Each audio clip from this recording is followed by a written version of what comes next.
అందరికీ నమస్కారం అండి. ముందుగా ఓం శ్రీ మాత్రే నమః అని కమెంట్ పెట్టి లైక్ చేసి మా ఛానల్ని సపోర్ట్ చేసి సబ్స్క్రైబ్ చేయండి. శ్రావణ మాసం పండుగల నెల ఆధ్యాత్మికంగా ఎంతో ప్రాముఖ్యతను కలిగిన మాసం. ఈ సమయంలో చేసే పూజలు వ్రతాలు శుభ ఫలితాలను ఇస్తాయని భక్తుల ప్రగాఢ విశ్వాసం. వరలక్ష్మి వ్రతం, మంగళగౌరి వ్రతం వంటి విశిష్టమైన పండుగలు ఈ మాసంలోనే వస్తాయి. శ్రావణ మాసంలో వచ్చే వ్రతాలు, నోములు, పూజలు చేయడం వల్ల సంతోషంగా ఉండవచ్చు, సకల సౌభాగ్యాలు కలుగుతాయి. శ్రావణ శుక్రవారం నాడు వరలక్ష్మి వ్రతం చేయడం కూడా ఆనవాయితీ. ఇది స్త్రీలు ఆచరించే ముఖ్యమైన వ్రతం. శ్రావణ మాసం ఎప్పటి నుంచి మొదలవుతుంది? శ్రావణ మాసానికి ఉన్న విశిష్టత ఇంత అంతా కాదు. శ్రావణ మాసంలో వరలక్ష్మి వ్రతం, మంగళగౌరి వ్రతం వంటి ముఖ్యమైన పూజలు జరుపుకుంటాము. ప్రతి సంవత్సరం జూలై లేదా ఆగస్టులో లక్ష్మీదేవికి పూజలు చేయడం వలన విశేష ఫలితాలను పొందవచ్చు. ఈ మాసాన్ని హిందువులు అత్యంత పవిత్రమైనదిగా భావిస్తారు. ముఖ్యంగా శివుడు, లక్ష్మీదేవి, శ్రీ మహావిష్ణువులకు చాలా ప్రీతికరమైన మాసం. ఈ మాసం వర్షాకాలంలో వస్తుంది. ప్రకృతి పచ్చగా కలకలలాడుతూ ఆధ్యాత్మిక వాతావరణానికి అనుకూలంగా ఉంటుంది. ఈ శ్రావణ మాసంలో మహాశివుడిని పూజించడం వల్ల శుభ ఫలితాలు లభిస్తాయని నమ్ముతారు. ప్రతి సోమవారం రోజున శివారాధన ప్రత్యేకంగా జరుగుతుంది. అలాగే శ్రావణ శుక్రవారాలు లక్ష్మీదేవి పూజలకు, ముఖ్యమైన వరలక్ష్మి వ్రతానికి చాలా ప్రసిద్ధి. ఈ వరలక్ష్మి వ్రతం చేయడం వలన అష్ట ఐశ్వర్యాలు, సౌభాగ్యం లభిస్తాయని నమ్మకం. ఈ నెలలో అనేక వ్రతాలు, నోములు ఆచరిస్తారు. ముఖ్యంగా మహిళలు మంగళగౌరి వ్రతం, వరలక్ష్మి వ్రతం వంటివి చేసి తమ కుటుంబం శ్రేయస్సును కోరుకుంటారు. ఇక శ్రావణ మాసం వివాహాది శుభకార్యాలకు, గృహ ప్రవేశాలకు, కొత్త పనులు ప్రారంభించడానికి అత్యంత అనుకూలమైనదిగా పరిగణించబడుతుంది. అయితే ఈసారి శ్రావణ మాసం మొదటి రోజే జూలై 25వ తేదీన శుక్రవారంతో ప్రారంభం కాబోతుంది. శ్రావణ మాసంలో వచ్చే ప్రతి శుక్రవారానికి చాలా విశిష్టత ఉంటుంది. ఎందుకంటే శుక్రవారం లక్ష్మీదేవికి అంకితం చేయబడింది. అయితే ఈ శ్రావణ మాసంలో లక్ష్మీదేవి వైకుంఠాన్ని వదిలి భూలోకానికి వచ్చి తన భక్తులు చేసి పూజలను వీక్షిస్తూ నైవేద్యాలను ఆరగిస్తూ ఎంతో సంతోషపడిపోయి తన భక్తులపై కోరినన్ని వరాలు, జల్లులను కురిపిస్తుందట. మరి ఇంతటి శక్తివంతమైన ఈ శ్రావణ మాసంలో మొదటి శ్రావణ శుక్రవారం రోజున లక్ష్మీదేవికి ఇష్టమైన విధంగా మీ ఇంట్లో పూజ చేసుకుంటే చాలు. ఆ అమ్మవారు మీ పూజలకు పొంగిపోయి మీ ఇంటిపై అష్ట ఐశ్వర్యాలను కురిపిస్తుంది. మొదటి శ్రావణ శుక్రవారం రోజున ఇంట్లో పూజ ఎలా చేసుకోవాలో తెలుసుకుందాం. శ్రావణ మాసంలో వరలక్ష్మి వ్రతమే చాలా ముఖ్యమైనదిగా, ఆ శుక్రవారమే అమ్మవారిని బాగా పూజించాలని అనుకుంటారు.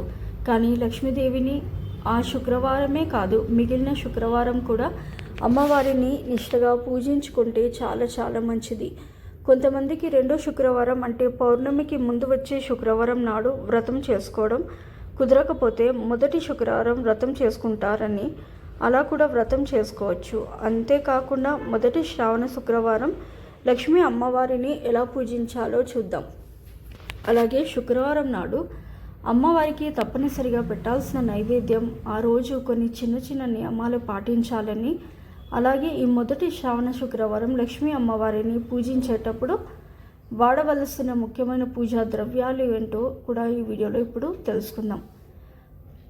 ఈ శ్రావణ మాసంలో వచ్చే ప్రతి శుక్రవారం లక్ష్మీదేవి అమ్మవారికి చాలా ప్రత్యేకమైన రోజులు కాబట్టి ప్రతి శుక్రవారం కూడా అమ్మవారికి విడిగా పీఠాన్ని ఏర్పరచుకొని పూజ చేసుకుంటే చాలా చాలా మంచిది, శుభం. కానీ అందరికీ పీఠం అందుబాటులో ఉండదు కదా.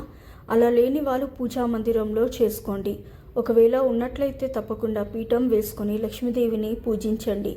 అమ్మవారి ఫోటో కానీ విగ్రహాన్ని కానీ పెట్టుకొని పూజించాలి. అలాగే ఆ పీట కింద పద్మం ముగ్గు తప్పనిసరిగా వేసుకోవాలి. శ్రావణ మాసంలో వచ్చే మొదటి శుక్రవారం మాత్రం తెల్లవారుజామున లేచి పూజ చేసుకోండి. బ్రహ్మ ముహూర్తంలో చేసే పూజ ఎంతో విశిష్టమైనది, అందరికీ తెలిసిందే. ఆ సమయంలో చేసే పూజలు చాలా శక్తివంతమైనది. మన ఇంట్లో దుష్ట శక్తులన్నీ తరిమేసి మంచిని చేకూర్చడానికి, మన ఇంట్లో అష్ట ఐశ్వర్యాలు, సుఖ సంతోషాలు నెలకొల్పడానికి సాక్షాత్తు అమ్మవారు బ్రహ్మముహూర్తంలో మన ఇంట్లో ప్రవేశించే శుభ సమయం కూడా. కొన్ని ముఖ్యమైన రోజులు మనకు మళ్ళీ రావు. శ్రావణ మాసంలో వచ్చే ప్రతి శుక్రవారం నిష్ఠగా తెల్లవారుజామునే లేచి అమ్మవారికి పూజ చేసుకుంటే చాలా మంచి ఫలితాలు ఉంటాయి. అలా అంతా ఉదయాన్నే మనకి పూజ పూర్తవ్వాలి అంటే ఇంట్లో పనులు కూడా ఉంటాయి కదండి. తప్పనిసరిగా ఇల్లంతా శుభ్రం చేసుకున్నాక అమ్మవారిని పూజ చేసుకోవాలి. కాబట్టి ఇంటిలో పనులన్నీ కూడా ముందు రోజే పూర్తి చేసుకోవాలి. నిద్రపోయే సమయానికి వాకిలి కడిగి ముగ్గు పెట్టేసేయడం, అలాగే ఇంటిని మాప్ పెట్టేసుకోవడం, అన్నీ కూడా సిద్ధం చేసుకోవడం, అలాగే పూజ సామాన్లు కూడా క్లీన్ చేసుకొని ఉంచుకోవడం. ఈ పనులన్నీ ముందు రోజే నైట్ చేసుకుంటే ఉదయాన్నే పూజ చేసుకోవడానికి చాలా సులువు అవుతుంది. ఇంటి పని అయిపోయింది కదా, మళ్ళీ తుడవాలా అన్న డౌట్ కూడా చాలామందికి వస్తుంది. మీరు నైట్ ఎంత క్లీన్ చేసుకున్నా మార్నింగ్ తప్పనిసరిగా చీపురితో పైన క్లీన్ చేసుకోవాల్సిందే. అలా క్లీన్ చేయకుండా ఉండకూడదు. దానికి ఎక్కువ సమయం పట్టదు. కాబట్టి చేసుకొని అయిన తర్వాత ముందుగా మనం నీట్గా రెడీ అయ్యాక అప్పుడు అమ్మవారిని పూజిస్తే చాలా మంచిది. అమ్మవారిని పూజించడం కోసం ఏ ఫోటో అయినా పెట్టుకోవచ్చు. మీ దగ్గర అష్టలక్ష్మి ఫోటో ఉంటే ఆ ఫోటో పెట్టుకోవచ్చు, లేదా లక్ష్మీదేవి ఫోటో అయినా పెట్టుకోవచ్చు. ఇద్దరు లక్ష్మీనారాయణుడి కలిసి ఉన్న ఫోటో పెడితే చాలా మంచిది. అమ్మవారి విగ్రహం పెట్టుకొని ఆ విగ్రహానికి పూజ చేసుకోవచ్చు. విగ్రహం లేకపోతే పసుపు ముద్దతో కూడా అమ్మవారిని చేసుకొని పూజ చేసుకోవాలి. ముఖ్యంగా ఈ శ్రావణ మాసంలో అమ్మవారికి వెండి దీపంలో దీపం పెడితే చాలా మంచిది. అలాగే దీపంలో ఆవు నెయ్యితో దీపారాధన చేస్తే చాలా శ్రేష్టం. అమ్మవారిని పూజించడం వచ్చిన వాళ్ళు షాడోపచారాలతో పూజ చేసుకుంటే చాలా మంచిది. అలా పూజ చేస్తే మనకి శుభం జరుగుతుంది. ఒకవేళ ఆ పూజ చేయడం రాని వాళ్ళు అష్టోత్తరంతో పూజ చేసుకోవచ్చు. ఈ రెండిట్లో ఏ పూజ చేసుకున్నా అమ్మవారికి అష్టోత్తరం మాత్రం తప్పనిసరిగా చేయాలి. అమ్మవారి దగ్గర పువ్వులని ఉంచుతూ అష్టోత్తరం చేసుకోవాలి, లేదంటే అక్షింతలతో చేయవచ్చు. అమ్మవారికి ఎదురుగా విగ్రహం ఉన్నట్లయితే విగ్రహం పాదాల దగ్గర కుంకుమ వేస్తూ అష్టోత్తరం చేసుకోవచ్చు. ఒకవేళ లేకపోతే గౌరీదేవి పైన కొంచెం కుంకుమ వేసుకుంటూ అష్టోత్తరం చేసుకోవచ్చు. కుంకుమ పూజ చేసుకుంటూ కూడా అష్టోత్తరం చేయవచ్చు. అష్టోత్తరం అయితే తప్పనిసరిగా చేసుకోవాలి. ఇంట్లో పిల్లలతో హడావుడి ఉన్నవాళ్ళు ఉంటారు కదా, అలాంటి వాళ్ళు అష్టోత్తరం ఒకటి చదువుకుంటే సరిపోదు. అమ్మవారికి స్తోత్ర పారాయణాలంటే చాలా ఇష్టం. అందులో ముఖ్యమైనది కనకదార స్తోత్రం. తప్పకుండా ఇంట్లో ఆర్థిక పరిస్థితి మెరుగుపడే దారి కనిపిస్తుంది. వీలైతే శ్రావణ మాసంలో ఈ 5 శుక్రవారాల్లో కూడా లక్ష్మీదేవి అష్టోత్తరం చదువుకోండి. వీలైతే 108 పూలు ఉన్న వాళ్ళైతే ఆ పువ్వులు వేస్తూ అమ్మవారికి దగ్గర ఉంచుతూ అష్టోత్తరం చేసుకోవాలి. ఇప్పుడున్న రోజుల్లో చాలామందికి వీలు కాక ఉద్యోగాలు చేసేవారు, ఇంట్లో పిల్లలతో సమయం కుదరని వాళ్ళు, హడావుడి ఉన్న వాళ్ళు కూడా ఉంటారు కదా. అలాంటి వాళ్ళు అష్టోత్తరం ఒకటి చదువుకుంటే సరిపోతుంది. అమ్మవారికి స్తోత్ర పారాయణాలంటే చాలా ఇష్టం. అందులో ముఖ్యమైనది కనకదార స్తోత్రం తప్పకుండా పఠించాలి. శ్రావణ మాసంలో శుక్రవారం వీలైనంత వరకు చదువుకోండి. అది కొంచెం కష్టంగా ఉంటుంది కదా, చదవడం రాని వాళ్ళు కనీసం ఫోన్లో పెట్టుకొని చేసుకుంటూ వింటూ ఉంటే మనసు చాలా ప్రశాంతంగా అనిపిస్తుంది. అంత శక్తివంతమైన కనకదార స్తోత్రం, అలాగే మహాలక్ష్మి అష్టకం ఉంటుంది కదా, అది ఎవరైనా చదువుకోవచ్చు. బ్రహ్మముహూర్తంలో పూజ అంటే మామూలు విషయం కాదు. అందులో చాలా శక్తి ఉంటుంది. ఈ పూజ అనేది ఉదయం 5 గంటల నుండి 6 గంటల లోపు మన పూజ పూర్తవ్వాలి. ఒకసారి మీరు తెల్లవారుజామున పూజ చేసి చూడండి, మీకే అర్థమవుతుంది. మనసు చాలా ప్రశాంతంగా ఉంటుంది. ఇంట్లోకి కూడా శుభ శకునాలు కనిపిస్తాయి. కుదిరితే సుగంధ ద్రవ్యాలు వేయడానికి ప్రయత్నించండి. ఇల్లంతా మంచి సువాసన వస్తుంది. ఇలా చేస్తే ఇంట్లోనే నెగిటివ్ ఎనర్జీ మొత్తం కూడా బయటకు వెళ్ళిపోతుంది. ఇంటి మొత్తం 4 మూలలు కూడా సాంబ్రాణి ధూపం తప్పకుండా వేయాలి. అలాగే అమ్మవారికి నైవేద్యంగా ఏం సమర్పించాలి? శ్రావణ మాసంలో ఈ 5 శుక్రవారాల్లో ఏదో ఒక వండిన నైవేద్యాన్ని అమ్మవారికి పెట్టండి. అంటే ఆవు పాలతో చేసిన పరమాన్నం అంటే లక్ష్మీదేవికి చాలా ఇష్టం. ఆవు పాలు దొరకని పక్షాన ఏ పాలైనా సరే ఉపయోగించి అమ్మవారికి పరమాన్నాన్ని వండి నైవేద్యంగా పెట్టాలి. లేదంటే పులిహోర కానీ ఏదైనా సరే నైవేద్యంగా తప్పకుండా వండి సమర్పించుకోవాలి. ముఖ్యంగా ఇవన్నీ చేయడం కంటే ముందే ద్వారాన్ని పూజించండి.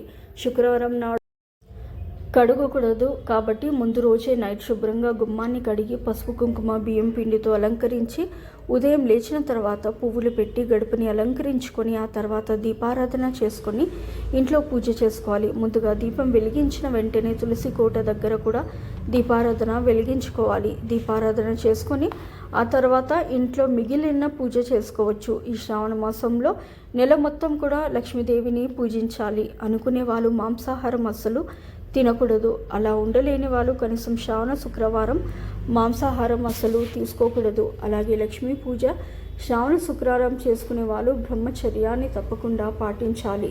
ఉదయం సాయంత్రం టిఫిన్ చేసిన వంటిపూట భోజనం చేస్తే చాలా మంచిది. శ్రావణ శుక్రవారం నాడు ఇలా పూజ అంతా పూర్తయిన తర్వాత ఇక మీకు సమయం దొరికినప్పుడు దగ్గరలో ఉన్న లక్ష్మీ అమ్మవారి గుడికి వెళ్ళి అమ్మవారి దర్శనం కూడా చేసుకుంటే చాలా మంచిది. వరలక్ష్మి వ్రతం చేసుకున్నప్పుడే కాదు, ఈ శ్రావణ శుక్రవారంలో కూడా మీకు ఎవరైతే ముత్తైదులకి తాంబూలాలు ఇవ్వచ్చు.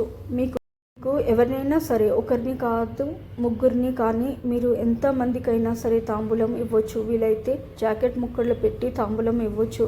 అలా ఇవ్వలేని వాళ్ళు కనీసం 2 అరటి పండ్లైనా తాంబూలంగా ఇవ్వచ్చు. తాంబూలం ఇచ్చేటప్పుడు వాయనంతో తప్పకుండా ఆకు వక్క ఉండేలాగా చూసుకోవాలి. అలాగే కొద్దిగా శనగలను కూడా వేసి తాంబూలంగా ఇవ్వచ్చు. ఇలా తాంబూలం తీసుకుంటే చాలా మంచిది.